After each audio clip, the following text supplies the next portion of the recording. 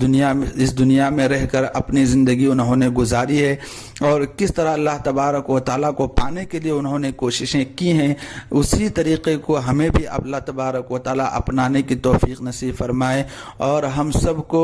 اولیاء کے نقش قدم پر چلتے ہوئے اللہ کو راضی کرنے والے اعمال کرنے کی توفیق نصیب فرمائے اور ہم سب کو بھی ولایت کا درجہ نصیب فرمائے، ہم سب کو بھی اللہ اپنا محبوب بندہ بنائے۔ اس طرح کی دعائیں فرماتے رہیں، میرے لیے بھی دعا فرماتے رہیں۔ السلام علیکم ورحمۃ اللہ وبرکاتہ۔